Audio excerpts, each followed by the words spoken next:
So I've got the Petzl Neox here. This is Petzl's new cam-assisted blocking belay device. At first glance, yeah, it looks like a gree-gree. It talks like a gree-gree, but it's got a different accent. That accent comes from the spinning wheel that's inside. This is built in to allow the device to provide a more fluid slack management. So especially when you're paying out slack for a lead climber, it's going to allow the device to let the rope pass through without a lot of resistance. When you compare the internal components of, say, a gree-gree and the Neox, is you have just the whole camming mechanism here, and then the rope passes through this channel, passing around a static piece of steel. But then in this configuration, it still has the camming mechanism here that pivots, just like the gree-gree, but as the rope is passing through, it has the assistance of this wheel, so you're not dealing with a lot of friction. The way that the Neox works is that inside the wheel, there are some stoppers or cogs, and once this wheel, it senses any tension from the rope, it actually, you'll notice that as it spins on one axis, but you'll notice that it can also be pushed off of that axis.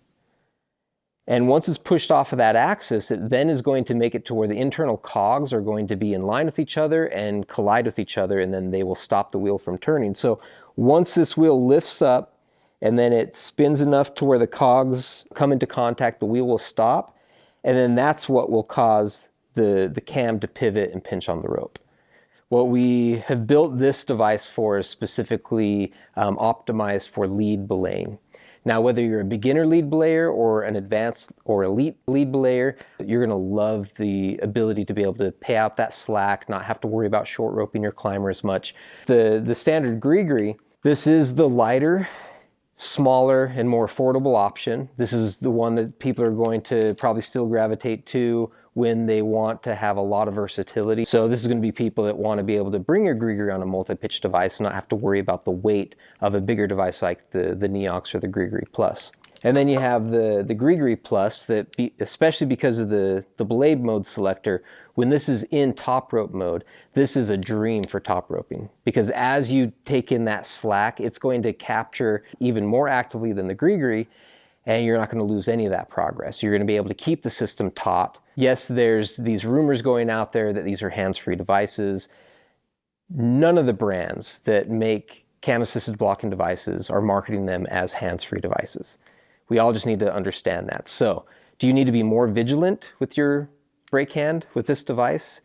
You should be equally vigilant with your brake hand with all of these devices. So, if people can accept that, change any paradigm that they might have in regards to these being hands-free devices, then we feel confident that people are going to have a great experience with these and not have to worry whether or not they need to be more or less vigilant with their brake hand regarding the device.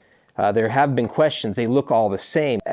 How do I know which device I have on my harness? And that'll allow me to then determine how more vigilant I need to be with my brake hand. It's like, we shouldn't have that mindset. The mindset is every belay device is not hands-free.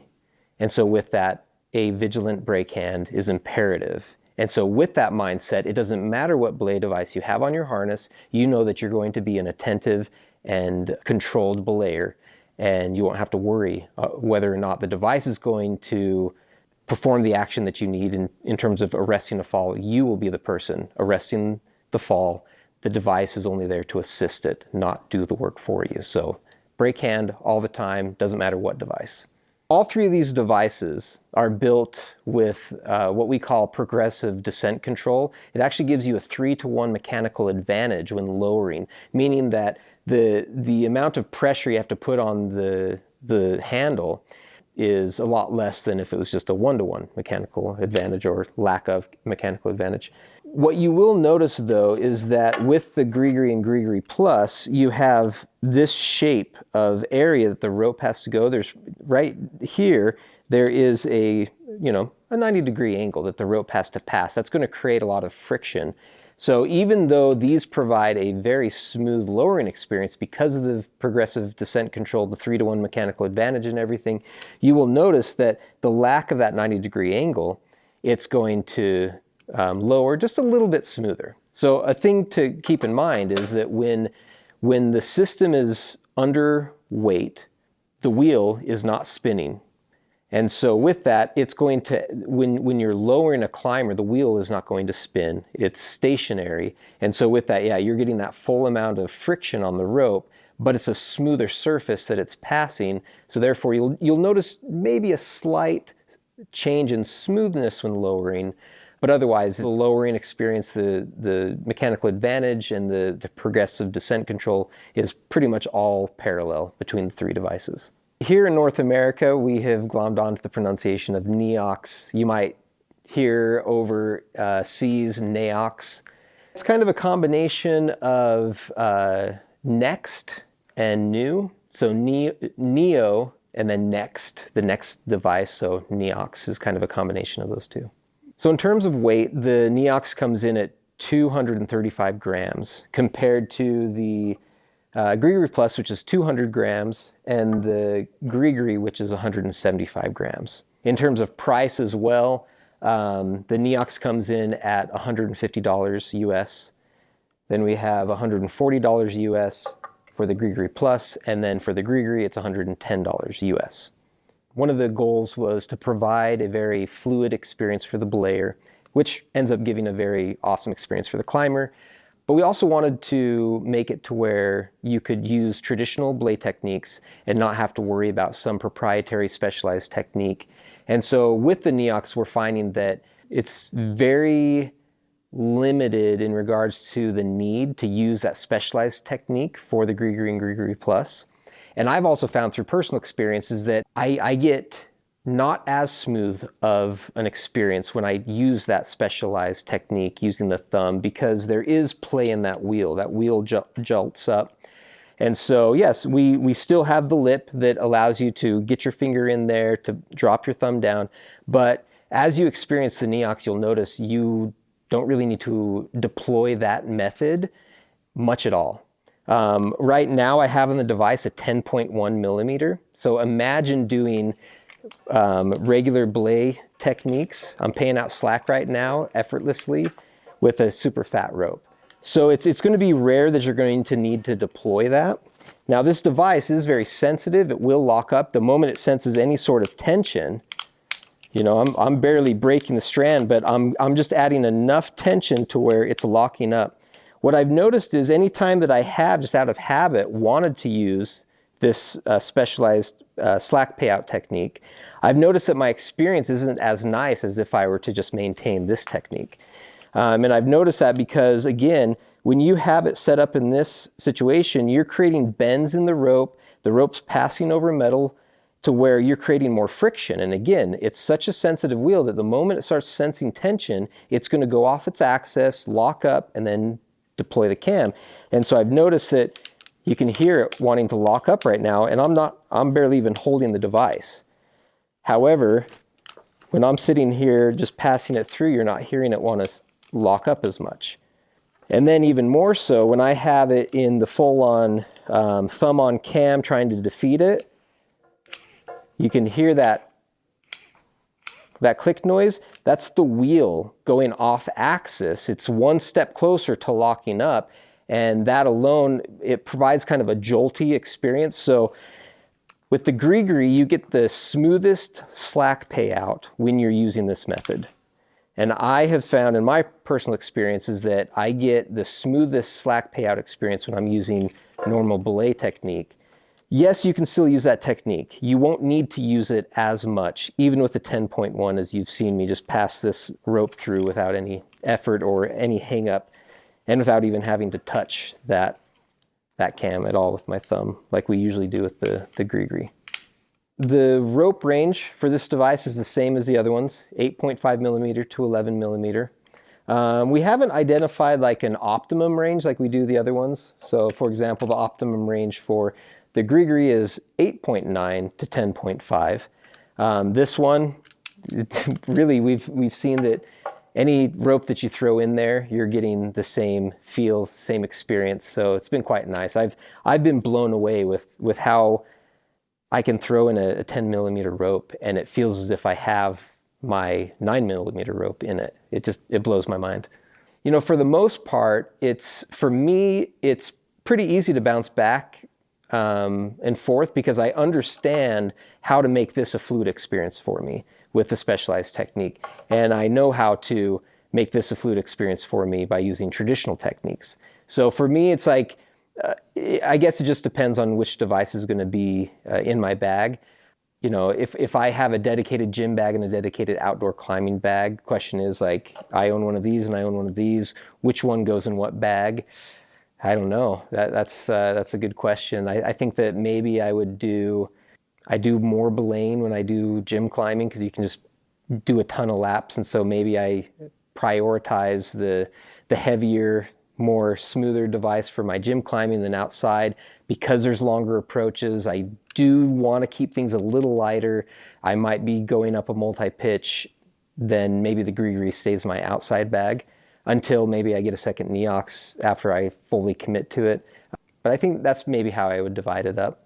Where weight's not an issue and I'm getting lots of pitches in, that's where I would probably want the Neox. And then for the times where I want versatility, I want a little bit of lightweight, then I'm probably going to keep the Neox in the bag.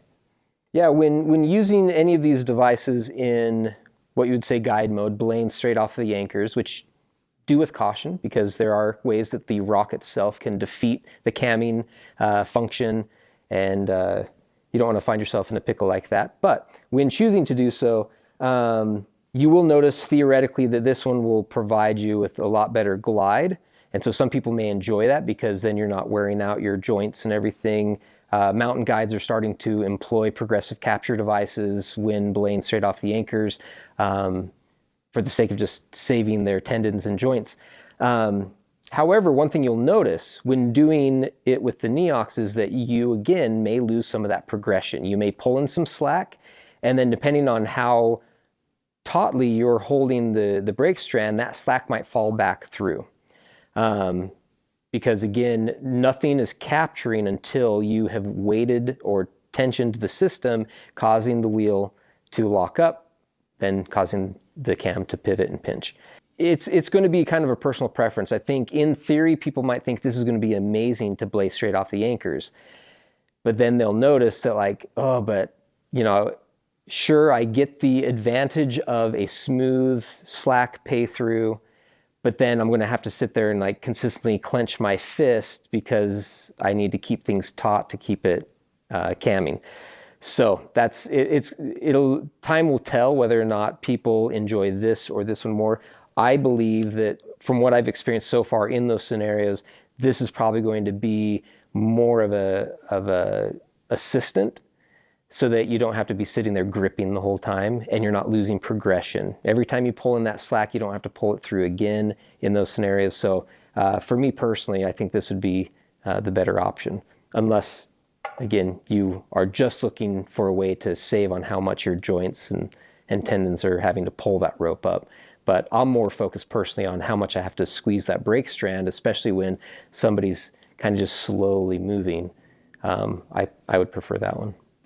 Again, it's part of the Gree family. It's got the same form and features, slightly different performance, but you're going to feel at home with it. If you're familiar with how the Gree functions, if you're familiar with how it just feels in your hand to where you don't even have to look at it to rig it and use it, you're going to feel at home with this one. There's no huge learning curves with it. Sure, you might notice that for those that are constantly belaying just like this all the time in this manner, the single arm function, you might experience a slight learning curve because you might have to go back to the traditional belay technique to be able to really hone in on where this device rises and shines.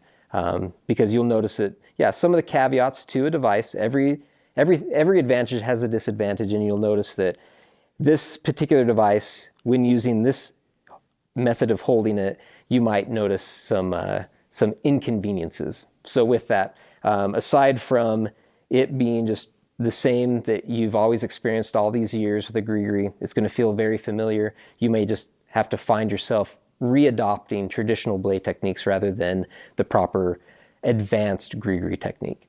For the most part, same construction. The only thing you'll find different is that wheel. In terms of trying to pair the right carabiner with this device, it's like a good cheese and wine. D-shaped carabiners are going to be your best option. Pear-shaped carabiners are primarily supposed to be used when a lot of device or rope is passing through the system. When you've got a device, it's like only that width is passing through the carabiner. You don't need such wide baskets, and using something with such a wide basket is going to cause the device to be able to kind of move a lot, eventually cross load, or just do something funky with the carabiner. How many times have you been starting to lower somebody and you look down and that pear-shaped carabiner is like totally horizontal than what it should be? So D-shaped carabiners are awesome. Again, the more compact that carabiner is, the more the device can sit lower, and you have the advantage of having more throw when you're paying out that slack. And so for us, the ideal pairing to go with any of these three devices would be the SMD. It's a smaller, more compact D shape compared to, say, our AMD. But yeah, this has been a very great one. In the past, we've usually had the Spirit Locker carabiner, which is now discontinued. And even then, that one had such a narrow basket that it was good, but it was just enough. But this one gives you just a little bit more play with that slightly wider basket, to where you'll notice that, it's great. It'll allow it to pivot just enough. But again, the shape of the carabiner overall does a better job at self-correcting itself if it ever is in a funky position. Another question that we're finding that people are asking online right now is, how is this going to do with self-belay systems, whether it's lead self-belaying or top rope self-belaying? The Neox is made for belaying another climber, not yourself. We're making that very clear, that this device is made for you to be a belayer of a separate individual who is climbing the rock, whether they're lead climbing or even top rope climbing. We did not design this device to be used to belay oneself. And so with that, it's not validated for that. We don't endorse it, and it's very explicitly communicated on all the technical documents that come with it, that it should not be used in that form. Well, yeah, the reality is that none of these devices are validated by Petzl to be used in self-belay systems. And right now, we've noticed that those communities are very excited about this device because they're trying to find something that provides a smooth experience for themselves, because they need the rope to be able to pass through all of the devices that they're using without much management of their hands, because they need to be focused on the climbing rather than managing the system. So when they see a device like the Revo or the Neox or whatever come out, they're wondering, is this a smoother device than what's currently on the market, because this might be a dream for us. However, because of that, I believe that they are going to be really curious and interested in how the Neox is going. And that's why the first moment that this device leaked and there's word of a wheel, the online community started discussing it. In theory, how's this going to work for us? And that allowed us to notice that, like, all right, well, we know how much the gree-gree is being abused in this realm already. How much more so is this device and all its nuances going to be abused in the same manner? So with that, we're coming out of the gate definitely confirming that this device is not made for that. It's not been tested for it. We're not validating it for it, but it's reinforcing also that these devices have never been in that realm. And we want to make sure that people are understanding that, because you can find yourself in really sticky situations. It's when you're taking a device outside of what it's designed for, you're opening yourself up for a lot of risk.